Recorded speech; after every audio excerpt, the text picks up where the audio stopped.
It was fun. I love this sport. I gave it my all. It's fucking crazy. I had a blast, and thank you to all the fans and everyone. All right, folks, it's over. Anthony Joshua knocks out Jake Paul in the 6th round of their fight on Netflix. That would align with a ring that size, a negative style, as we mentioned. It really comes down to the fan interest. Jake Paul is on a 2-fight stretch coming into this one, which really put his reputation on the line. Boxing professionals are reacting to talk of Jake Paul possibly retiring after his shocking knockout loss to Anthony Joshua. Jake has hinted that once he achieves his goals in boxing, he may retire and try to pursue a career in the NFL, signaling a major change in his athletic journey. I fell after this. Like legitimately just to play like safety and just deck people. No, I swear to God. I'm about to bring hella ratings to whatever team I'm on. Where would you want to go if you can go to any team? Shit, the Browns. So I can run a 4.34. He's the fastest man on the planet. I got hands. I have the size, the power. I can knock people out with one punch. So why can't I play free safety? Do you think you coming into the NFL would be the equivalent of like when an NFL player says, I'm going to try to box now? No, because I played football my whole life. At the end of the day, it's coverage, knowing your plays, and then just being fast and The boxing world reacted strongly after the fight. One former fighter posted an explosive reaction, saying Jake Paul's career is over after the knockout. Former world champion Duke McKenzie also commented, pointing out how undersized Jake looked against Joshua. He explained that even when Jake tried to land punches, he struggled to reach AJ, clearly showing the mismatch. McKenzie warned that Jake should stop taking these kinds of fights, as they could be dangerous and damaging to his reputation. Tried to throw a shot, he would lunge in, jump in, and because he was so short, he'd miss. And then he ended up stumbling over his feet and falling over. Sometimes in that fight, he reminded me of, have you seen that Kung Fu film called The Drunken Master? Except for he wasn't a master. As a Kung Fu guy who walks around and normally kicks people's ass. But he looks drunk all the time. That's what that fight reminded me of. It was such a poor showing from Jake Paul. You know, I mean, it's a well-documented fact. There was a lot of money on the line. And I'm sure you, Max, as I would, and anybody else in the street would fight Anthony Joshua for 75 million. You just would. And the same thing would happen. And even after the fight, now the fight's over, £75. Another former fighter, Chelsea, shared a blunt reaction online, saying he was glad Jake Paul lost. Former UFC champion Michael Bisping also weighed in, calling Joshua's performance a masterclass. He explained how AJ's powerful uppercuts and combinations left Jake with nowhere to escape. Even when Jake tried to move away, the pressure continued. Bisping said the damage was serious and stressed that Jake needs proper rest and recovery before thinking about fighting again. In my humble opinion, because I'm a big Anthony Joshua fan. Of course, I've been a supporter for the longest time. A rather lackluster, unmotivated Anthony Joshua that didn't look like he was being particularly nasty, right? A lot of the time he was out of range, and okay, it is hard to land a shot on someone that's backing up and moving away the whole time. And there was a lot of times where he had him in the corner and he could have thrown a shot. And sometimes he was telegraphing his shots. And anytime he did go in to throw a punch, as I said before, Jake Paul would shoot in and turn it into a wrestling match. And even when he wasn't shooting in, he was clinching a lot. This is boxing, it's not MMA as we know. The referee should have done a much better job of getting in there and separating them much, much faster. As I say, it was the 6th round. I think it was the 4th round he got dropped twice. In the 5th round he got through it. In the 6th round, caught him with the jab, a glancing right hook, he goes down, and that was that. That was all she wrote, right? I did a live. There was about 9,000 people watching at one point. Nobody was particularly enjoying the matchup. Listen, okay?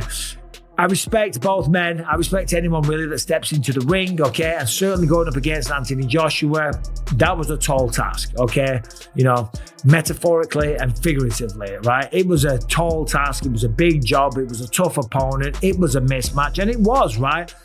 Jake Paul never worried Anthony Joshua once. He never rung his bell. He never caused any damage. He never had him worried. He never did anything. It wasn't a fight. It was a display of how long can Jake Paul last? Can he run away long enough to...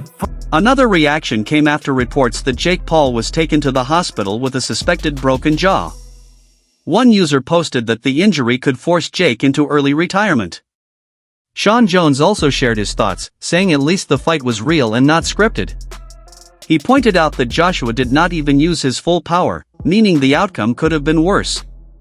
Jones said the fight showed the harsh reality of stepping up against a true world-class boxer.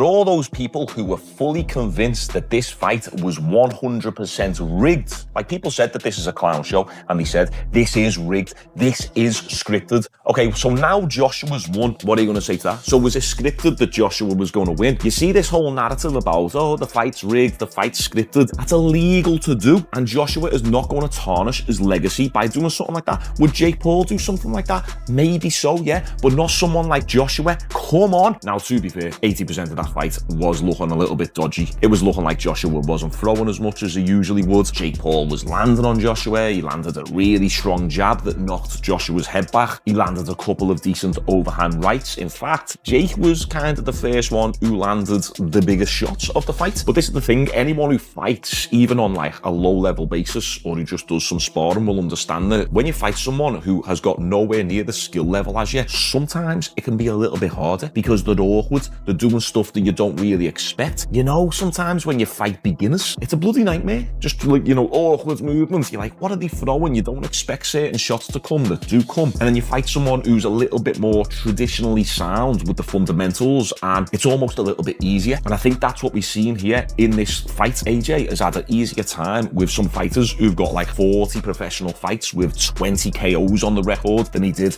with Jake Paul. Why is that? Oh, because it's scripted. It's scripted. No, it's not scripted. It's just because Jake Paul is awkward and he's a beginner in relation to Joshua. So Joshua just took some time to figure them out. You could see Joshua was getting a little bit frustrated in that 4th and 5th round, but then he started. One user warned Jake Paul to walk away from boxing altogether, saying fans have had enough.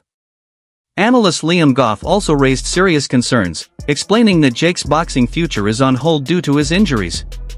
With a broken jaw and other physical damage, Goff said Jake must fully focus on recovery. He stressed that health comes first and that returning too soon could be dangerous for Jake's long-term future in sports. When he had that face-off with Tank Davis, he was looking at a guy who was, 5-6 inches shorter than him and probably 60-70 pounds lighter, right? So he was probably looking at that thinking, yeah, you're a legit boxer, yeah, you hit very hard, but look how much bigger I am to you. Contrast that to him looking up at Anthony Joshua and realizing, oh my God, look at the size of you in comparison to me. That's a bit different. And I think with Jake Paul, it really dawned on him what's going on. But Jake Paul has to keep face. He has to stay essentially in that persona that, you know, I am the man, I'm going to win this, trying to sell a dream to a casual, a bit like what Eddie Hearn does. Trying to sell the casual audience that this is going to be a real fight, quote unquote. It was a real fight. It's not scripted, but you know what I mean. That he's really in this fight. That's what he was trying to do. And he did that well up until fight night. Boy, did he fail miserably on fight night. Again, I give him credit. He doesn't need to box. He can choose an easier profession, as I say. But to go in and to run around the ring like that, that was something else entirely. I mean, he was doing his best Roadrunner impression in there. He was running around that ring from the minute that bell went. That was all he was trying to do.